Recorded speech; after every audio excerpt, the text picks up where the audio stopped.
you find ways to get creative. And I think that's what really separates good entrepreneurs and good business owners is they can think on their feet really quickly and make decisions fast and adapt quickly. Unfortunately, sometimes you got to make some cuts. You got to get lean in some areas. With the tariff specifically stuff, we're negotiating with our factories. We're reorganizing how we invoice. The commercial invoices that come through U.S. Customs, we're changing up how we do that based upon the tariff code versus the services that we pay for.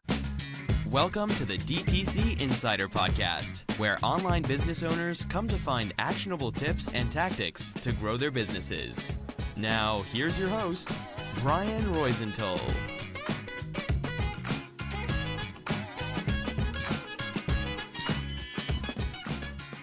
Hey, welcome to another episode of the DTC Insider Podcast. I'm Brian Roisenthal, your host, and today I'm super excited to be speaking with Clay Banks, the founder of GloryLite. Hey, Clay. Nice to meet you. Thanks for being on the show. Yeah, thanks for having me, Brian. Nice to meet you and glad to be here. Yeah, my pleasure.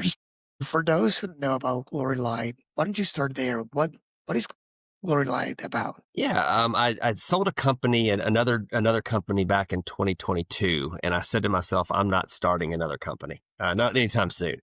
I've been there. I'd gotten through kind of a long exit and sold my equity, fortunately, to a venture capital firm.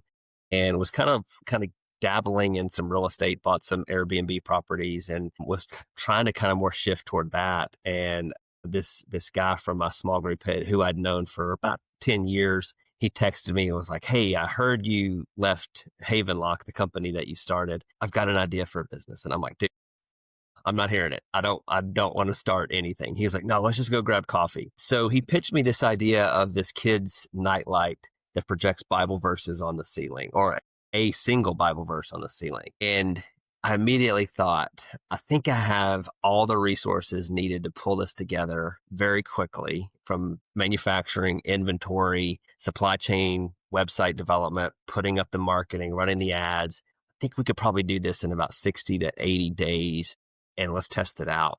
So we went in and ultimately I'll show you. It's a kid's nightlight. Here it is. I've got it kind of up here. It's a nightlight that these trays go inside the light and it projects a high definition image on the ceiling of a kid's bedroom. And we have additional disc sets that parents can buy or grandparents can buy that have all kind of different Bible verses and Bible characters. We have a set that we call it the boy hero set, and it's specifically for boys. And then we have a girl hero set specifically for girls. And so we sell that Shopify store, basically running your typical kind of tech stack, Klaviyo, Attentive, Meta ads. We have an affiliate network of about 2,000 affiliates that help us create kind of top of funnel traffic. And it's your standard direct to consumer business. And we primarily sell Shopify, and we have an Amazon store as well that we fully manage ourselves.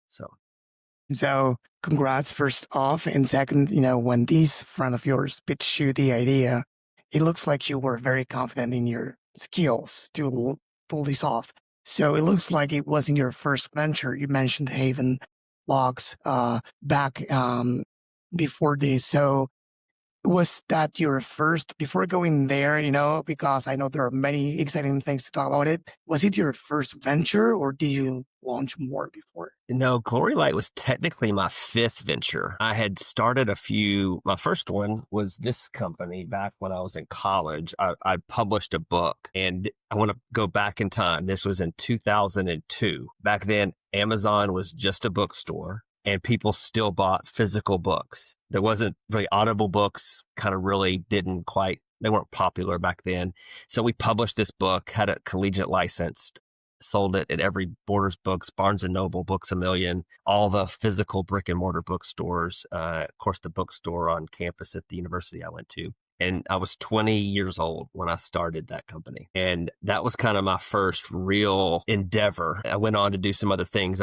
Most of these were hard lessons learned, failures along the way that took me to HavenLock. But I had a company, we built mobile websites back when people were on Blackberries. So if you remember if you're old Thinking enough of to remember the um, BlackBerry and the yeah. trackable ball, websites were built for screens, for computer screens. So you have to use that trackball to kind of track back and forth. I had a couple of projects or clients that we worked with that kind of dumbed down their site, squeeze it down, so to speak, basically make a squeeze page for that. Just did a tech transfer project out of the University of Memphis that didn't really take off. And so, yeah, I had, and with HavenLock, that was about a decade. So 10 years of building that company. That was a direct to consumer business, Shopify store. We sold on Amazon, Home Depot, Lowe's, these hardware stores in America. We also sold to schools and churches. So that was a company that I had kind of really cut my teeth and built the experience and relationship with how to run a DTC brand and how to manage the supply chain. I was the chief operations officer, co-founder of that business. So I kind of managed all the supply chain, the bill of materials, and most of the marketing efforts as well. What's it about? So HavenLock was a floor-based locking device that could detect and prevent home break-ins. Instead of a lock that would go on your door, it went at the bottom of the door and it raised up. It would detect through an accelerometer any kind of vibration and report that back to the user's cell phone through Bluetooth. We also reported and had a dashboard on Google Nest and Alexa. So if you had an Alexa, it could also report. You could control it through your Alexa or through your Google Nest as well. So that was the company that, like I said, we had, that one had about 17 SKUs, Bluetooth, Wi-Fi. The product was very hard to manufacture. It was custom built. We had about 3 or 4 patents. We have 3 patents in a dozen countries, but that one, custom built technology. It included injection molding, powder coating, firmware, software, embedded development. We had an app that it can control it with. We even had like a sewing machine that had to kind of sew it together. So Sounds very pretty complex. Yeah. Pretty complex manufacturing. Produced it all in America at first, right here in Tennessee. I live in Tennessee, and it was made here in Tennessee for probably the first 4 years, and then we set up a redundant line in China, and that's kind of where I learned how to import from there. So, we have these podcasts released over 220 episodes, if I'm not mistaken, 5 seasons. We started in 2021. We interviewed brands of all sizes, 7, 8, 9, and above.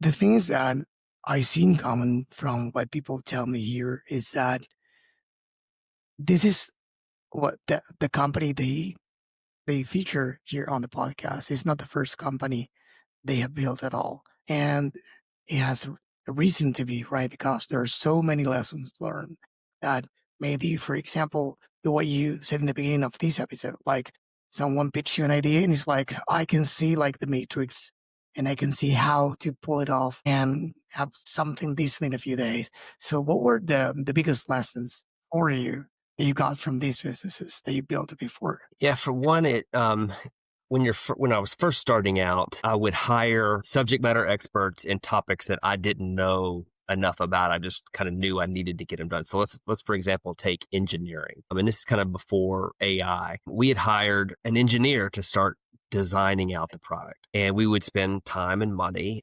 ultimately to find out that that engineer didn't have a certain capability or didn't have manufacturing experience. So you'd spend a lot of time kind of thinking you were going in one direction, ultimately to find out that you weren't ready or the point in where you thought you were. So like, for example, we had spent a good 9 months to a year with an engineering group designing our product, testing our product.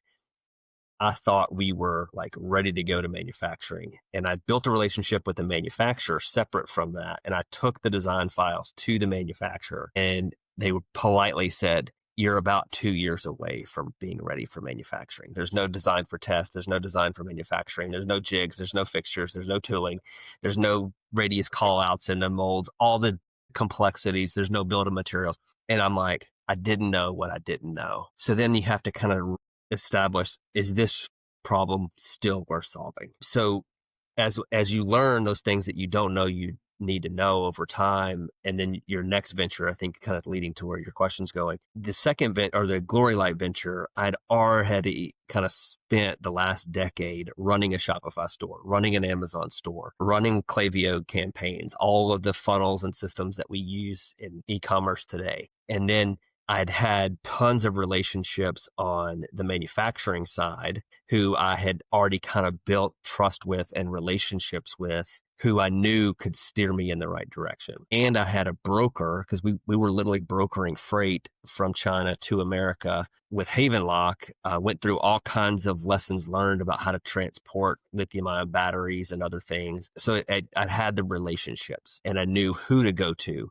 When I was first starting out, I'm kind of like, I kind of use this example of kind of feeling my way in the dark. Like imagine yourself like in a dark room trying to get out. You know there's a door in the room somewhere, but you really don't know until you find the wall, right? And then you have to kind of start inching down the wall. When you're first starting out, you have to find those indicators that like lead you down like the path out, right? But as you build up these relationships and this experience, you can kind of already see the light at the end of the tunnel to get out of the room much faster, right? So with GloryLite, it was immediate. I mean, within like 60 days, we had a brand, a website, some affiliates. We had inventory on its way to America. We were taking pre-orders and we were running engagement campaigns to start building awareness within like the first 60 days or less. HavenLock, now on the other hand, took like 4.5 years to get to that point, much longer. Right.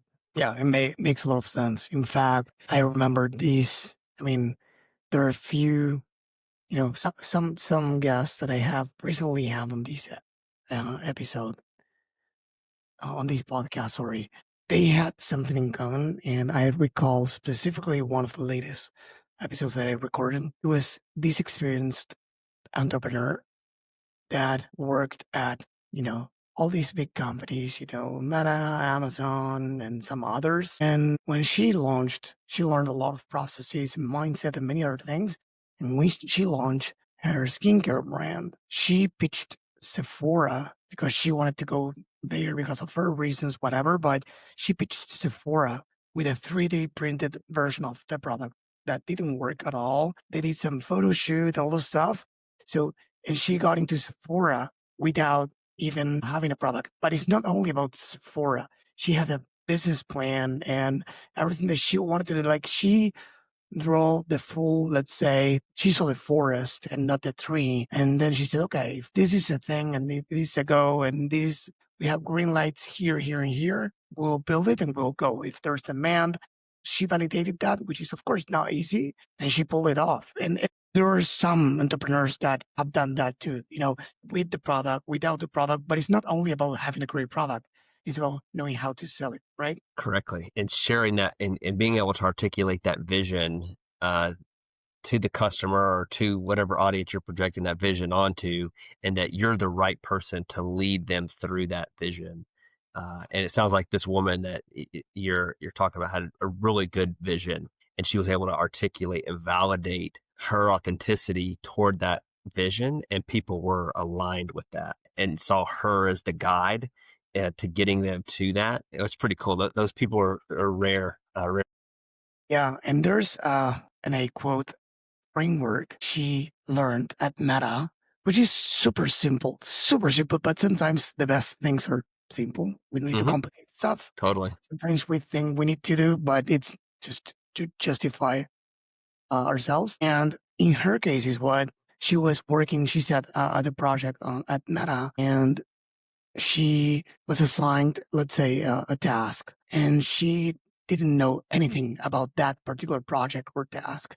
So she asked her superior, what should I do? And she said, list all the questions you have, all of them, from the most basic to the most complex, list all of them. And then ask yourself or ask around who has the answers, because you won't have all the answers. And she did that. And that's the way she operates now at her business as well. And when I thought about it, it was like, that's super obvious. That's straightforward. That's genius too, because it's how many times do we find roadblocks and we get stuck at things? It's like, we don't have all the answers. Sometimes we want to play that game to find all the answers ourselves, but list all the questions that we have. Who has the answers? Let's find them. Let's get in, Totally. into conversations with them. A lot of times we want to kind of figure it out on our own through brute force. instead of kind of opening up that vulnerability to allow other people to kind of see that we don't have all the answers, right? Exactly. And when you go to that level of writing down all of those questions, you have to be in a vulnerable state to go outside of not only your immediate network, but extended network and show that you don't have it all figured out. And you're right on about how we go through figuring out how do we uncover the roadblocks and the solutions to our biggest problems. So what about Shark Tank? Because I know you in there. I believe it was in 2019, right? With It aired in HavenLock. 2019. Yeah. And I have interviewed many founders who have been there, and they tell me, amazing stories because I think that one of the requirements is to have a specific pitch in a specific time. And so it's like in your pitch, dialed in and how to sell yourself and your company in like in national TV. And so it puts a lot of pressure, but that pressure allows you to go to a level that otherwise you couldn't have gone. So in your case, what did you learn from it? Yeah, you're right on. It was a lot of pressure, but I also kind of say it made our team focus on a singular topic for a good 9 months. Now, yes, we were still running the business and we were still building the product and trying to acquire customers, but it was like this side project that the entire company, I think back then we had about 13 full-time employees and or some contractors that were in there very engaged day to day. And I can remember it was the first time where I felt like we were all rowing in the right direction, because the things that the producers FinMax have us do week to week, we didn't have a full, here's what to expect the whole 9 months of here's everything that's going to be delivered. It was more kind of week to week. They would say, okay, submit this next week. We want a handwritten script. And then we want you to video yourself doing the script, and we want you to do a dress rehearsal. So it's kind of each week was different topics and things that we had to do. But each week we would kind of get our assignment.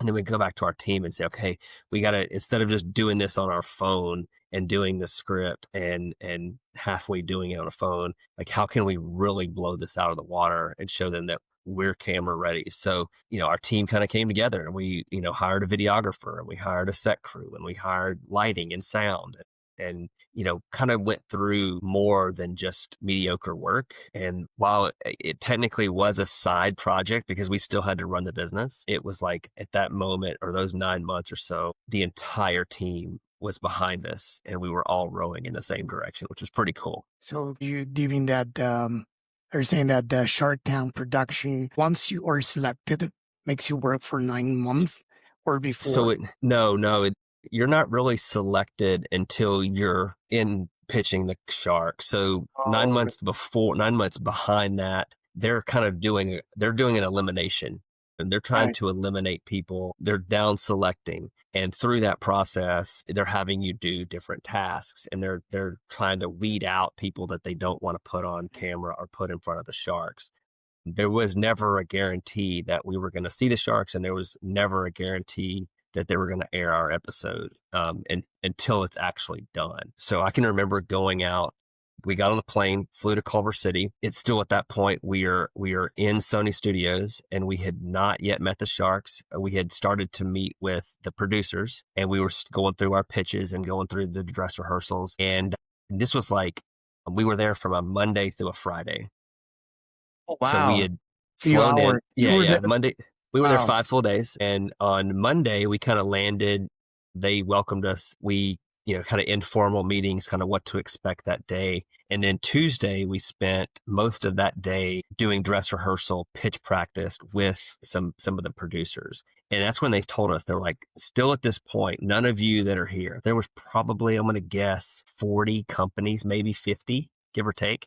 And they were like, there's still no guarantee that you're going to go see the sharks. And we were like, we flew all the way here and we still aren't going to see the sharks. They're like, you're going to get a call from us tomorrow. And you don't have to do this was Wednesday. So on Tuesday, they were saying, hey, tomorrow we're going to give you a call and let you know if you get to go see the sharks. And we had nothing on the agenda for Wednesday. So my business partner and I, we went on a hike.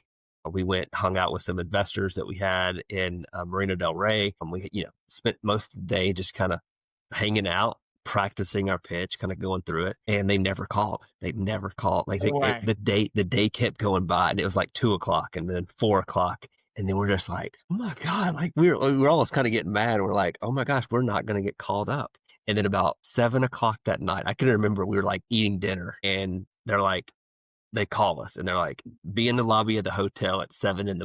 And we're like, so that's where we got the call to go on. And then they picked us up. And then the next day, that Thursday, that's the day that we pitched the Sharks and flew back Friday. But that whole process took about 9 months. Yeah. What did you feel when they called and said yes?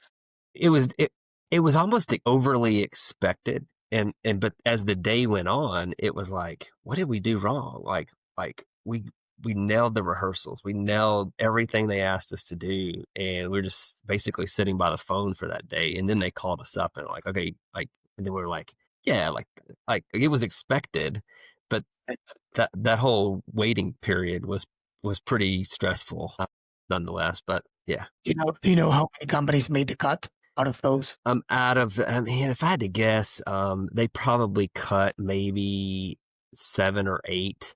I can't, Right. out of the 40 or 50 that were there, not all of them came, or at least I didn't see them that Thursday. So yeah. Wow, what a experience, right? And it was cool, and then when you film it, that was in September of 2018. Then we kind of come back home and we're like waiting around basically to find out if they're ever going to air it. And then we got a call. So We got a you record, and even if you record, you don't know if they are going to air it. Right. And then about a week before it aired, 10 days before it aired, they let us know. They're like, hey, your air date is going to be this day. And I can remember it was in April 2019. So from September to April, we were waiting around to find out if it was going to go on air. So then we knew the air date. And even in like the communication, it was like, it could be pulled at the last minute. Like something could change and we might put something else in its place. But we had a big watch party with all of our investors and friends and family, and pretty cool experience to have everybody together to watch it. It became the most watched, most downloaded episode of all time. Wow, really? Yeah. Most shared, most viral, most watched. They did a GOAT episode. They picked 5 of the top episodes of all time. It's called their GOAT episodes. It made the GOAT episode. So he would lose the force, so the energy going in, and he couldn't kick through the deadbolt. So the Sharks are like just in the floor laughing but ultimately he kicks through the door. It burst wide open. He does a flying kick. He didn't give up. He keeps pushing. And then when he breaks through the door, the Sharks just erupt in laughter and clapping, and they're standing on their feet. It was a pitch that completely nosedived, and we're like about to hit earth. And then all of a sudden, like he breaks through the door, we come out of it. I actually watched it, and I saw that they were laughing, and it was like, poor guy, like he was trying hard. Yeah. And I couldn't tell when I watched it that it was moving a lot, because of course it's what you see Right. in Totally.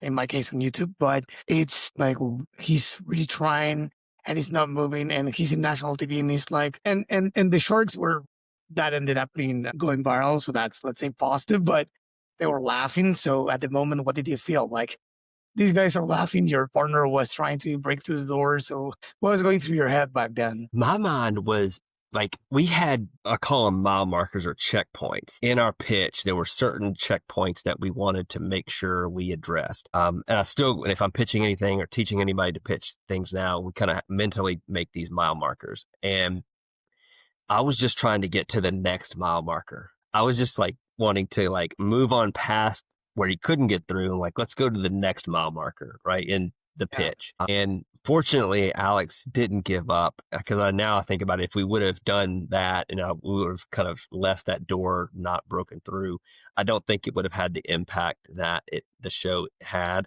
Fortunately for us, we had, before we'd ever went out to Culver City, we had raised $1.5 million seed round for that company before we ever got on the show. So technically, like the money that we were raising wasn't truly like needed, and that kind of came out behind the scenes. It didn't make the air. Don't take me wrong. We wanted to do a deal with one of the sharks, but it was also about the publicity and about the experience and getting some exposure for our brand, which catapulted us into whole new levels after the show for a lot of different reasons. The company completely spun off and we started selling into schools to prevent active shooters getting into classrooms. I don't think that would have happened without Shark Tank, because when Shark Tank happened and it aired, schools and churches started buying our home product, and we started to see a demand for the school product, and that gave us an avenue and a path to market faster than kind of create one on our own. So yeah. Well, my experience. So going back to GloryLite, as we already mentioned, you have a lot of experience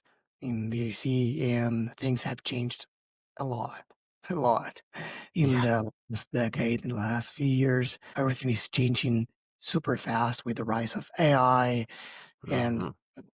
what's happening with SMS in Texas, right? And Yeah. different, the tariffs and everything, right? So how do you approach, let's say, customer acquisition and retention these days in 2025 for your company? Yeah, but as an entrepreneur, especially, I've been doing this for 20, 25 years. There's always things that you can't predict happen. Like back when, we couldn't predict that iOS 14 was going to completely change the way that we acquire customers on Meta, right? I can remember running evergreen content on Meta long before iOS 14 changed the landscape, and retargeting people for 30 days and putting them into these funnels. And in the early days of running ads, it felt like it was like this untapped gold mine that no one knew about.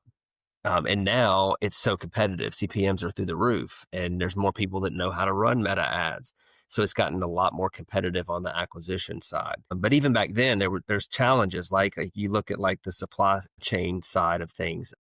I can remember when the Suez Canal got blocked and all of the ships kind of got diverted from one end of the world to the other end of the world. And we didn't have containers. We had containers on one side, and we had ships on the other. Part of that was coming out of COVID, and we couldn't get containers to put our product in, right? So now we have demand, but no supply. And how we dealt through that as an entrepreneur. Now we're faced with increased tariffs. With GloryLite, last August, I had a 3.9% tariff. Today, I have a 179% tariff. Right? I got hit with the IEPA tariff, the 501 tariff. All my exclusions got ripped away. And, most people are like, oh, how are you going to keep your business going? Well, like the same way I did when other things happened, right? I couldn't predict those other things. I couldn't have predicted this. You've got to get creative, and you've got to get scrappy. You've got to, unfortunately, sometimes you got to make some cuts. You got to get lean in some areas. With the tariff specifically stuff, we're negotiating with our factories. We're reorganizing how we invoice the commercial invoices that come through U.S. Customs. We're changing up how we do that based upon the tariff code versus the services that we pay for. So you find ways to get creative, and I think that's what really separates good entrepreneurs and good business owners, is they can think on their feet really quickly and make decisions fast and adapt quickly. So we're not sitting around hoping or wishing for something to change. We're like, as soon as we started seeing these tariffs come in, we immediately started negotiations with our factories. We immediately started calling. You talk about this woman who the questions that you don't know answers to. We started calling our network of who are the best supply chain brokers in the world and asking them, what can we do? What are some options that we have to bring this tariff down? Or bring our costs down? What are some ways that we can do? We set up a distribution center in China doing direct fulfillment. Then we lost the de minimis clause. That was something that we'd kind of implemented and built to kind of preempt this. So yeah, there's always going to be I think a problem that you're going to be faced with, whether it's on the supply side or the demand side. And you just kind of have to start to break it apart and go, like you said, go out to your network and who do I know that Mike can answer or help solve or come up with a creative solution. And then you have to act on that really quickly. Yeah, 100%. We have discussed at length here on the podcast many times what you just said, that the fact that before iOS 14 and even before the pandemic, Meta was a money-making machine, Mm-hmm. where you put in, you to go 10 out. And then the pandemic created this hype and this high demand. And then, of course, everything we know, right now, right? The bar is higher and everyone started talking about, profitability because money wasn't cheap anymore and many companies weren't paying attention to that. It was all about top line revenue and of Growth. course It was all about growth back then. growth at all costs and, scaling fast and, all of that. And with that, the neglection of retention as well. We all know that acquiring customers is important, but that doesn't mean that we should neglect any area of the business. But when it's not a priority because we're finding other areas, well, we just don't do it. And many brands didn't. And then they found that when they needed to do something about it, well, they weren't, investing in that in the last few years. So they needed all of a sudden to start applying the strategies to be profitable in the first order or as soon as possible and to start, taking care of their current customer base and encouraging them to spend more from the get-go and lifetime. So it's Totally. complicated. And of course, the last thing is that what used to be a moat, it's no longer the case with many things. I come from a background of computer science. Okay. My first company was a software factory. You mentioned that you used to build apps and all this stuff. So we did too, not for BlackBerry, but yes, for many other platforms and devices. The thing is that I used to believe that that wasn't going away for a long time. And now I want to become a plumber, right? Because those are not getting replaced, right? I'm just kidding, but it's like, well, we thought it was going to last forever or for a long time. It's like, hey, all of a sudden these, AIs here, you need to being a developer or whatever, a marketer is no longer a mode. And having a great product, having a great community, getting out there and going beyond probably your storefront is the mode. It's getting. You said the word community. I agree with you 10,000%. Like the brands that are building community and focus on community first will build that moat. They will build that competitive leverage and advantage over any short-term AI fix or any short-sighted competitor that's not focusing on community. And I totally agree with you. I preach that a lot. It's something at GloryLite we're trying to do more of is to build a community with around our product. And we see that in a lot of brands, especially in the health and fitness space, but across a lot of different spaces as well. I mean, I agree with you. Community is what's going to separate the good from the great in this AI era. Totally. I strongly believe that it's rare that there isn't somebody else selling what you are selling or something similar, right? You come from building a company that probably had patents and a complex product, but still that might not be unique, but let's say it was. It's probably, I don't know, a small percentage of products and companies. So if there's high chances that somebody else or many other companies are building what you're building, what's your differentiator? Why are people going to buy from you? Brand and community, those two things go hand in hand. We have a situation right now where we have a knockoff competitor from China taking our images of my daughter, images of the things that we have on our website, things that we have on our social media, and they're pushing it in Meta on their content, on their website, on their Amazon store, selling a very similar product as ours. And it's taking 2.5 weeks to deliver. There's no warranty. There's no brand. There's no customer experience. If anything goes wrong with it, you're stuck with it. And I'm watching, I can do some analytics and look in different sources to find out what their sell-through rates are on it, specifically on Amazon. And I'm like, they're selling like 40 to 50 units a month. Not what we do, but still, I'm like, I'm sitting here going, someone out there is getting scammed. Somebody is buying, they're seeing our product, they're serving up competitive search terms specifically on Amazon, and they're seeing our price at 59 and their price at 29. Very similar product.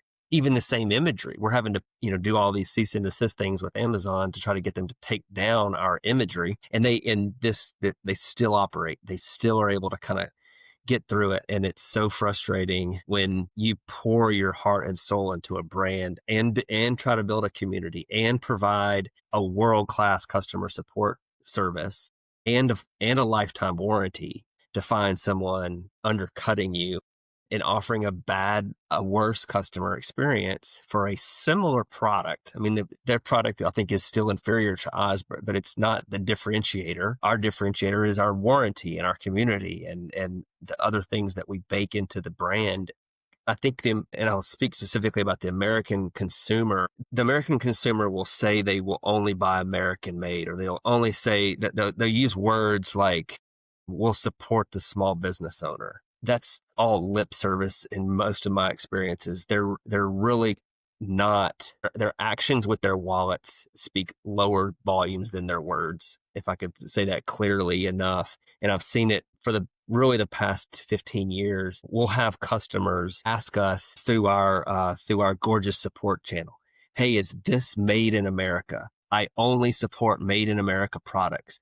But in their tagline or in their subject line or in their signature line of their email, it says, sent from my Galaxy Note. Okay, where was that Galaxy Note manufactured, right? Where, right? It's not, what is it in America? So Yeah, so my lens is now looking at that going, that customer says they have a standard, but they don't have a standard, right? And they're holding me to a standard that they don't hold themselves to, right? And going, kind of getting off of like this kind of, this counterfeit production. Other brands face it too.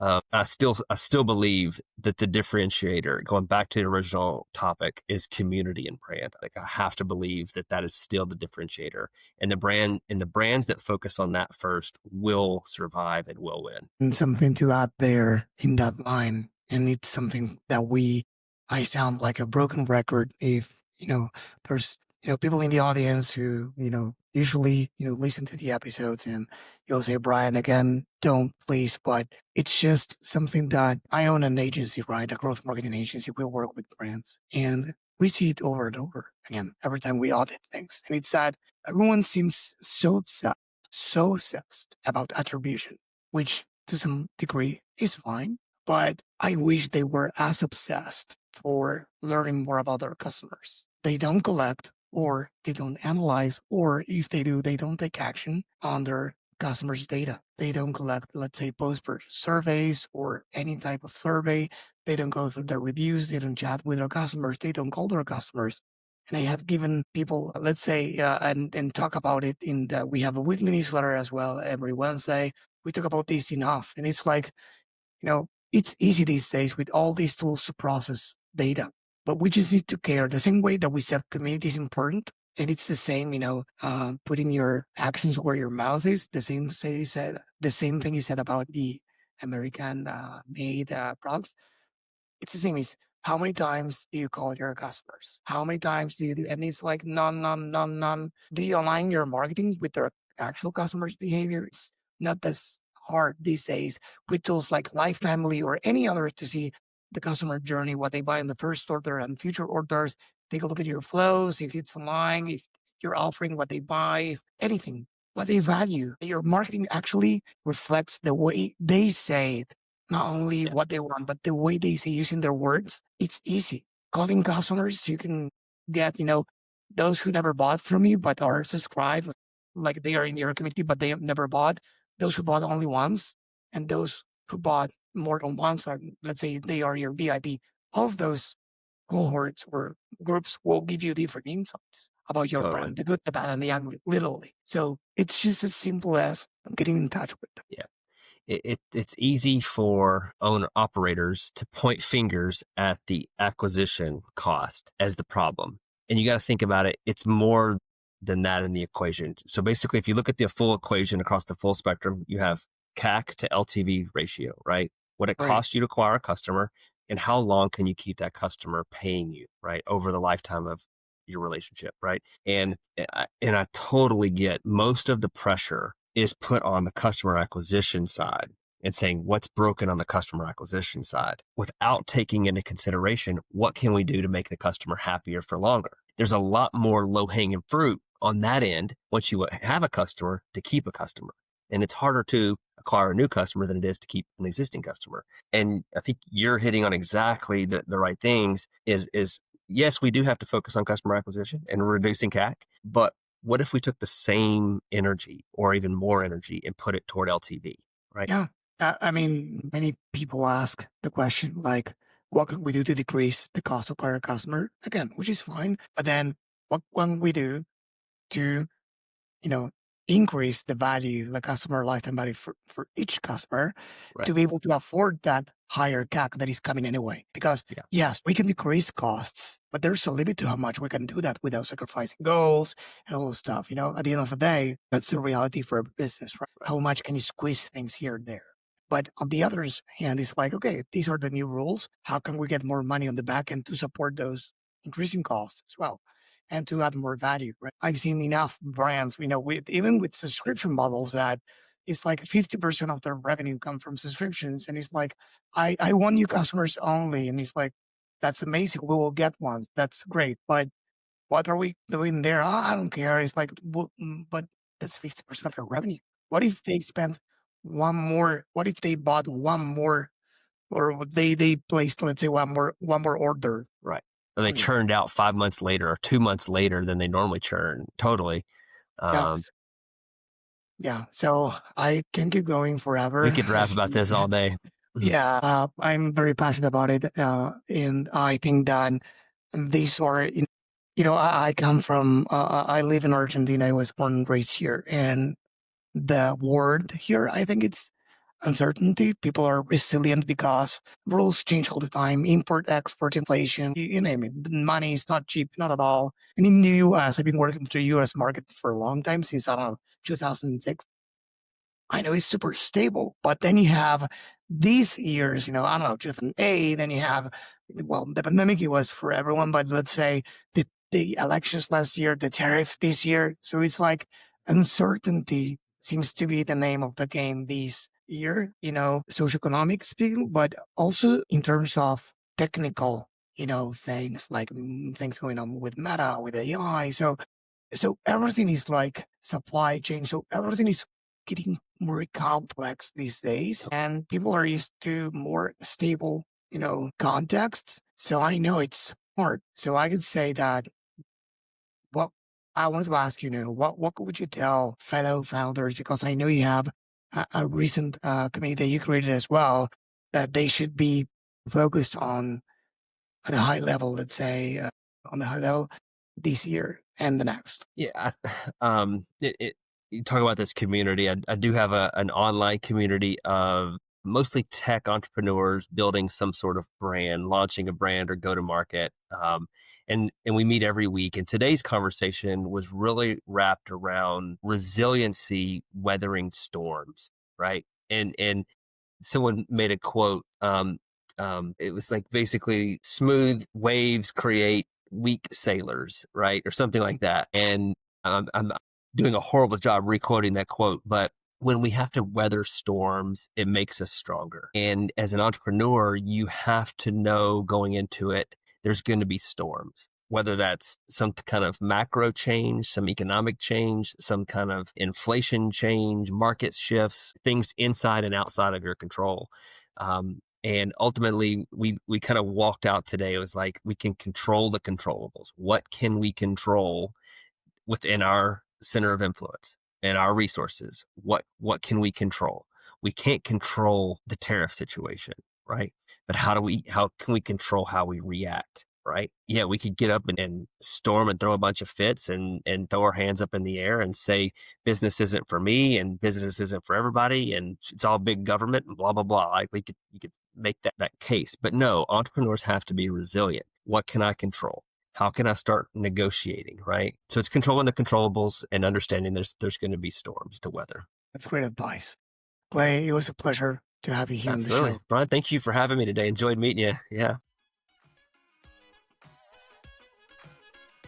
This episode was brought to you by BSR Digital. We help DTC brands grow through paid ads and email marketing campaigns. If you'd like us to help your business grow, head on over to bsrdigital.com and schedule a call with us.